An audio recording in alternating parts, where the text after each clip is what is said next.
Today we managed to catch up with a very, very elusive person. We also managed to take in a movie before anybody else does. I'll tell you one thing about being a member of the press. There are perks to it. We just don't like to admit that to most people.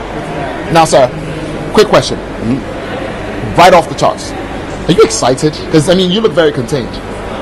Well, I mean, what you see on the outside is not necessarily reflective of the turmoil going on inside.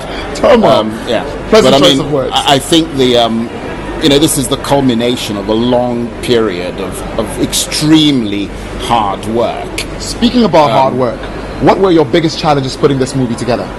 Well, I think we were essentially. I mean, I used to be a CNN and BBC news anchor, and although I studied film production, I had never really done movie making. I mean, I'd written a lot of scripts and stuff for short films and so on. But the challenge was to write the film, produce the film, and co-direct the film. But also, probably more so, coming to Nigeria, because I was used to operating in the UK, basically. Coming to Nigeria and having to deal with a lot of different challenges here, if you like. Okay. But I mean, I have to say that conversely, I was very impressed with the capacity of people to, step up to the plate, if you like, take up the challenge, and many people who were not as conversant with filmmaking as they probably should have tried to adapt to picked up very quickly. So in the end, I think we did very well. But I do need to make a note that my co-director, Frank Macaulay, was absolutely critical in getting things to work in Nigeria. As they should. And it's very important for a director to be able to communicate with actors and all that. And for me, it was no problem with sort of people coming from Europe, but a lot of the secondary, tertiary actors and that sort of thing, people who you needed to sort of approach on a certain level. Frank was able to do that very successfully. So to that extent, he and I worked very well.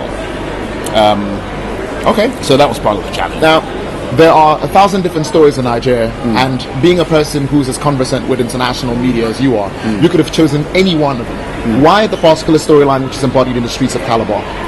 Well, that's a good question. I mean, to be honest with you, this movie was actually originally written as Streets of London. Aha! Yeah, so what subsequently happened was that I was quite distant from what was going on in Nigeria. But when I got to do some shooting for an international travel channel in Cross River State. I was absolutely blown away, by the topography of the place, the tourist potential, the culture, everything. The carnival and so on and so forth. And I thought, and I know Governor Leali Moke. I had a chat with him and I said, look, I'm really there's this thing sort of roiling around in my head, which is to adapt this to Calabar. I mean, he got really excited about the idea. So I went back to England, rewrote the script. So instead of the guy, the main character in the film, Chuks, being someone who was an illegal immigrant who went to England and his experiences there, he became someone deported from England back to Nigeria and then bribed his way to the paradise city, which was Calabar, and then, was about to sort of set the streets on fire, blah, blah, blah. Okay. Don't be a spoiler. Spoiler alert. Don't listen to the last 3 words he says. All right. Okay. Final question before we move on. If you were to change anything about this movie, what is the one thing which at this point, right before it goes out to the rest of the public, what is the one thing you think you would tweak differently? Now, that's not a very fair question. I'm not a very fair person. I mean, for me to say that would be shooting myself in the foot, wouldn't it? I mean, well, to be quite honest, there's absolutely nothing wrong with the film. I urge you to go and see the film. I'd rather focus on the advantages to seeing it, the perks. So you tell us some of those. Well, to be honest with you, this is a movie that is like no other. We called it Nollywood, but it's actually an international film.